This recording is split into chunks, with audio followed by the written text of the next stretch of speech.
السلام علیکم ناظرین، اسلام آباد سے ظہیر الدین بابر آپ کی خدمت میں حاضر ہے پروگرام 4C کے ساتھ۔ ناظرین، امریکہ کا جو انتخاب ہوا ہے اور جس میں ٹرمپ کو شکست ہوئی ہے، اس کے بڑے اثرات مرتب ہو رہے ہیں۔ یقینی طور پر امریکہ ایک سپر پاور ہے، اکلوتی سپر پاور ہونے کا دعوے دار ہے۔ اس کی پالیسیوں کے، اس کے اندر جو آنے والی تبدیلیاں ہیں، اس کے خطے نہیں بلکہ کل ارض پر اثرات مرتب ہوتے ہیں۔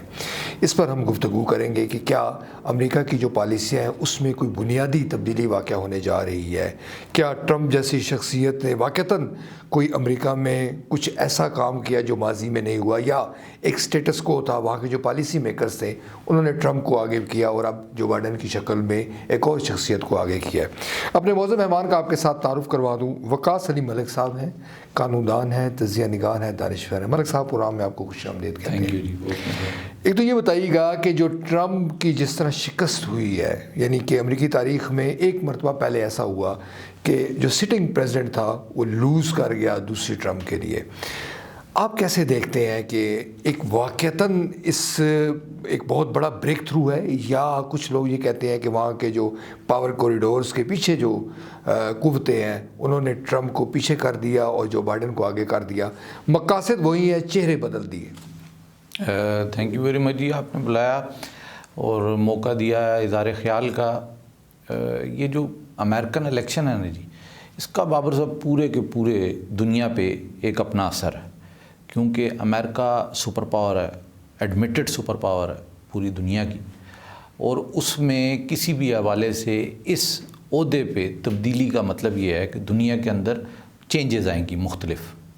اب جو آپ نے بات کی کہ ٹرمپ سٹنگ پریزیڈنٹ ہونے کے باوجود دوبارہ الیکٹ نہیں ہو سکا، اس سے یہ پتہ چلا کہ ڈیموکریٹک سسٹم جو ہے جیسا بھی ہے، پر ڈیموکریٹک سسٹم سٹرانگ ہے۔ اس کی وجہ بنیادی دیکھیں، دو تین چیزیں بڑی اہم تھیں۔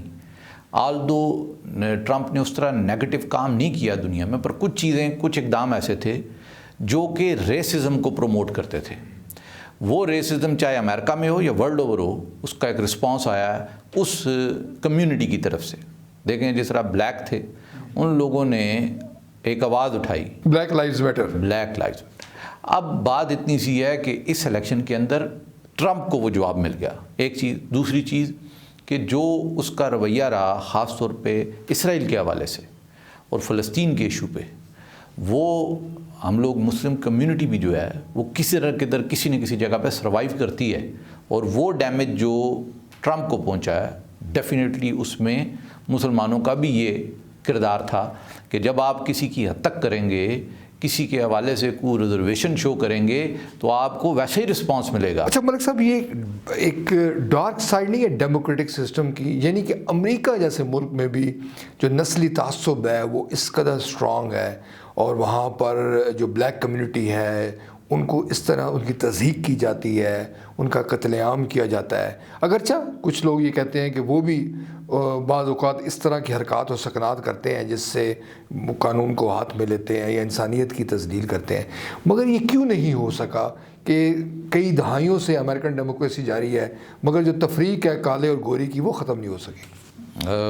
بابر صاحب، آپ ماشاءاللہ دیکھیں نا، مختلف چیزیں دیکھتے ہیں، آپ اس فیلڈ میں ہیں، آپ کو انفارمیشن ہر حوالے سے ملتی ہیں۔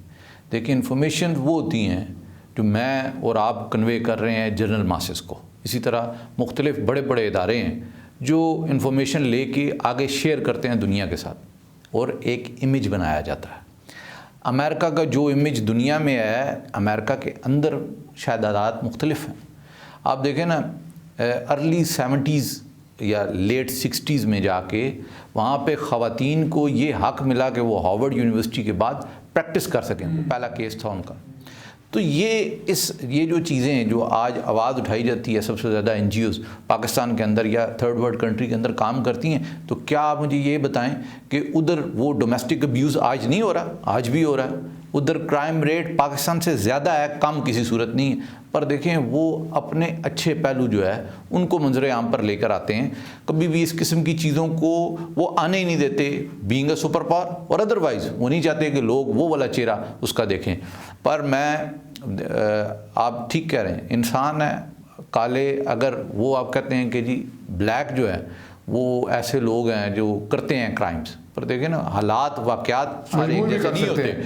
سارے ایک جیسے نہیں ہوتے، ان میں اچھے لوگ. کنگ مارٹن لوتھر جو تھا کیسا آدمی تھا، اور وہ انہی میں سے تھا. وہ کیسا ذہن تھا، کتنے بڑے بڑے لوگ ہیں. نیلسن منڈیلا، اس کے علاوہ بے شمار لوگ ہیں. صاحب ذرا اس پہ ذرا بات کر لیں. یہ بتائیے گا کہ کشمیر کے متعلق جو بائیڈن صاحب نے کہا کشمیر میں ظلم ہو رہا ہے، اور اپنی جو انہوں نے اسپیچ کی تھی جب الیکشن کمپین جائے تب بھی انہوں نے کہا، کتنا کبھی امکان ہے کہ کشمیر کے حوالے سے ایز اے پریزیڈنٹ بننے کے بعد وہ کچھ کریں گے، کچھ ایسا کریں گے جس سے کشمیریوں کے جو ظلم ہے ان پر کام ہو سکے، یا آپ یہ سمجھتی ہیں کہ وہ صرف نعرے بازی تھی، اسٹیٹس کو کا شکار ہو جائیں گے؟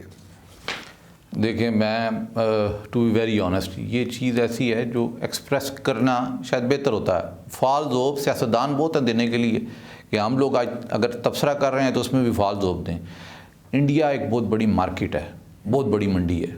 ہر ملک، جتنے بھی بڑے بڑے ملک ہیں، ان کا انٹرسٹ انڈیا کے ساتھ ہے. تو کشمیر ایشو کو ریزالو کسی صورت انہوں نے نہیں کرنا. یہ ایک سیاسی کمٹمنٹ تھی، یا سیاسی نعرہ تھا، یا سیاسی تقریر تھی جس میں وہ سمپتھیز لینا چاہتے تھے. ادروائز وہ آپ والی بات ہے، وہ اسٹیٹس کو رہے گا، اس پہ کوئی تبدیلی نہیں آئے گی. میرے اپنے طرف سے، میرا اپنا جو ذہن ہے، جو جس طرح میں نے پڑھا ہے، جو چیزیں دیکھی ہیں، مجھے نہیں لگتا کہ یہ پازیٹیولی کسی، یا یہ وہ ورڈز تھے جن پہ کل ایکشن ہوگا. اچھا، ٹرمپ نے اعلان کیا تھا، آپ کے علم میں ہے کہ افغانستان سے افواج کا انخلاء ہوگا، معاہدہ بھی ہو گیا طالبان کے ساتھ.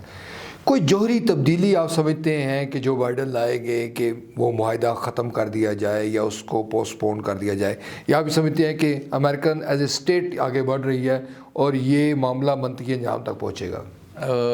دیکھیں، جب سے امریکہ جنگوں میں انوالو ہے نا جی، تو ان سائڈ امریکہ ہمیشہ اس کی ایک اپوزیشن ہوئی ہے. جو جنرل پبلک ہے وہ ان کو روکتے ہیں اس کام سے. اب خاص طور پہ جو پچھلی 2 جنگیں ہوئی ہیں، ان کا ایفیکٹ یہ تھا، عراق والی اور افغانستان والی، کہ اس میں بے شمار جو ہے وہ امریکن سولجرز، ان کی ڈیتھ ہوئی ہے، ڈسیبل ہوئے ہیں، مختلف اور محرومیاں بھی ہوئی ہیں، ان کے فیملی کرائسس بہت شدید ہو گئے.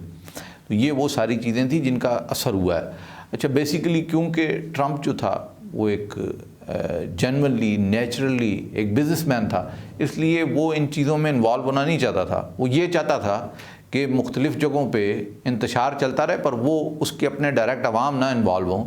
ان کی وار انڈسٹری چلتی رہے، پر اس میں ڈائریکٹلی انوالومنٹ ان کی اپنی قوم کی نہ ہو، تاکہ ان کو بچایا جا سکے. تو میرے خیال میں اب نئے پریزیڈنٹ جو ہیں ان کی بھی پالیسیز تو سیم ہی ہوں گی، پالیسیز میں چینج نہیں ہوگا. کیونکہ پرنسپلی تو امریکہ کو اب تک دیکھ لینا چاہیے کہ جو پچھلے سالوں میں انہوں نے کارروائی کی، اپنا ایک سلسلہ کیا، اس کا اینڈ رزلٹ. ملک صاحب، آخری سوال یہ بتائیے گا کہ یہ امپریشن تھا کہ ٹرمپ جو اسرائیل نواز تھے، مگر کچھ اطلاع تو یہ ہے کہ جو بائیڈن جو ہے ان پر بھی اسرائیل نے بڑی انویسٹمنٹ کی ہے.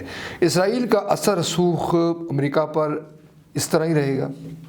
جی، امریکہ کسی بھی صورت اسرائیل دیکھیں نا، ان اٹ سیلف ایک ملک ہے، پر اس ملک کے جو لوگ ہیں وہ آپ دیکھ لیں، وہ جوئش لابی اتنی اسٹرانگ ہے کہ ہم لوگ ان کا مقابلہ اس طرح نہیں کر سکتے لابی کرنے کے حوالے سے.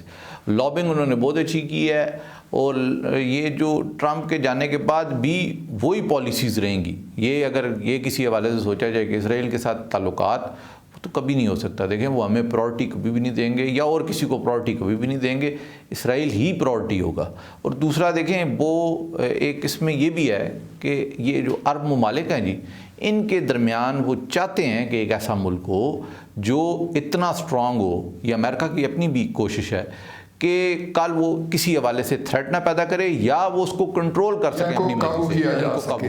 وقار علی ملک صاحب، قانون دان، تجزیہ نگار، آپ کی آمد کو شکریہ. پروگرام کا وقت ختم ہو گیا. ناظرین، یہ خوش فہمی ہمیں نہیں پالنی چاہیے کہ امریکہ میں کوئی تبدیلی آئے گی تو پاکستان کے جو مفادات ہیں وہ زیادہ سیکیور ہو جائیں گے، یا امت مسلمہ کے مفادات سیکیور ہو جائیں گے. یہ بڑی سپر پاورز ہیں، وہ محض اپنے مفادات کو دیکھتی ہیں. یہ طاقت کا کھیل ہے، اور طاقت کے کھیل میں کمزور کی کوئی حیثیت نہیں، چاہے اس کا کوئی بھی مذہب ہو، چاہے وہ کسی بھی خطے میں واقع ہو. اسی کے ساتھ اپنے میزبان ظہیر الدین بابر کو اسلام آباد سے اجازت دیجیے. اللہ حافظ.